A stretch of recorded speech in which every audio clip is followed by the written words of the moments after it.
एक व्यक्ति रात को लैपटॉप पर काम कर रहा है, आंखों में थकान है और वह अपने बैंक बैलेंस को देखकर आह भरता है। अगर तुम्हें भी ऐसा लगता है कि तुम एक तेज चलती ट्रेडमिल पर दौड़ रहे हो लेकिन कहीं पहुंच नहीं रहे, तो रुककर सच समझो, तुम अकेले नहीं हो। और सबसे जरूरी बात, ये पूरी तरह तुम्हारी गलती भी नहीं है। तुम्हें बचपन से एक सीधा फॉर्मूला सिखाया गया था, अच्छी पढ़ाई करो, डिग्री लो, हार्ड वर्क करो, लॉयल रहो और सिस्टम तुम्हें रिवॉर्ड देगा।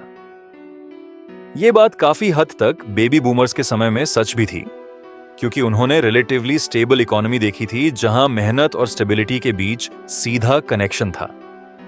लेकिन जैसे ही मिलेनियल्स और जीन एक्स असली दुनिया में आए, गेम बदल चुका था। 2008 फाइनेंशियल क्राइसिस, तेजी से बढ़ती इन्फ्लेशन, स्टैग्नेंट सैलरीज और एजुकेशन लोन्स का बर्डन, इन सब ने उस सिंपल सक्सेस फॉर्मूला को प्रैक्टिकली तोड़ दिया। लेकिन प्रॉब्लम यहीं खत्म नहीं होती। सिस्टम चेंज होने के बावजूद नैरेटिव वही पुराना चलता रहा।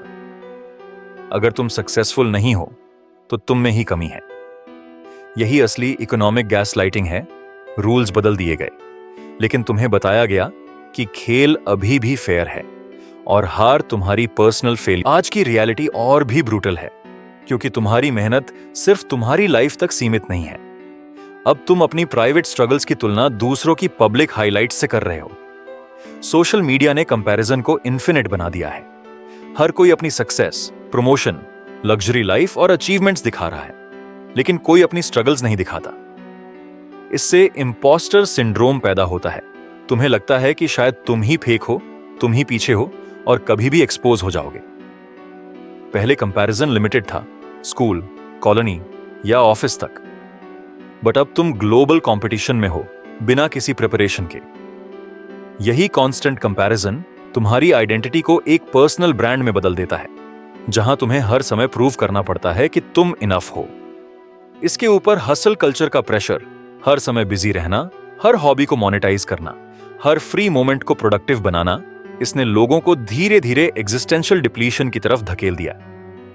हीरे, तुम फिजिकली नहीं, मेंटली एग्जॉस्ट हो चुके हो, लेकिन तुम्हें हमें लगता है कि रुकना रिस्क है। अगर रुके तो पीछे रह जाओगे। अब ब्लंट ट्रूथ, ये सिचुएशन सिर्फ सिस्टम की गलती नहीं है और सिर्फ तुम्हारी भी नहीं है। लेकिन अगर तुम सिर्फ विक्टिम माइंडसेट में फंसे रहोगे तो तुम कभी बाहर नहीं निकलोगे। पहला स्टेप है रियलिटी को सही देखना। तुम अनस्टेबल ग्राउंड पर बिल्ड कर रहे हो, इसीलिए स्ट्रगल ज्यादा है, ये फैक्ट है, एक्सक्यूज नहीं। दूसरा, खुद को ब्लेम करना बंद करो। बट इसका मतलब ये नहीं कि रिस्पॉन्सिबिलिटी से भाग जाओ। तुम्हें बाउंड्रीज सेट करनी होंगी। हर एक्स्ट्रा काम, हर अननेसेसरी स्ट्रेस और हर कंपैरिजन को एक्सेप्ट करना जरूरी नहीं है। तुम्हारी वैल्यू तुम्हारे आउटपुट से डिसाइड नहीं होती, लेकिन मार्केट तुम्हें उसी बेसिस पर जज करेगा। इसलिए स्मार्ट वर्क, स्किल अपग्रेड और फाइनेंशियल अवेयरनेस मैंडेटरी है, ऑप्शनल नहीं। तीसरा, जब भी तुम्हें लगे कि तुम लेजी हो या पीछे हो, तो पॉज लेकर एनालाइज करो, क्या यह सच है या यह कंडीशनिंग है जो तुम पर थोपी गई है। चौथा, अपने नर्वस सिस्टम को इग्नोर मत करो। अगर तुम लगातार फाइट और फ्लाइट मोड में रहोगे तो लॉन्ग टर्म में डिसीजन मेकिंग और हेल्थ दोनों खराब होंगे।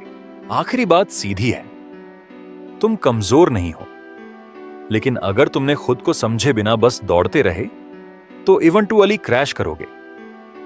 तुम एक ऐसी जनरेशन का हिस्सा हो जो पुराने रूल्स और नई रियलिटी के बीच फंसी है। इसका मतलब यह नहीं कि तुम डूम्ड हो, इसका मतलब यह है कि तुम्हें दूसरों से ज्यादा अवेयर और अडेप्टेबल होना पड़ेगा। अगली बार जब तुम्हें लगे कि तुम पीछे रह गए हो, तो ब्लाइंडली खुद को दोष मत दो।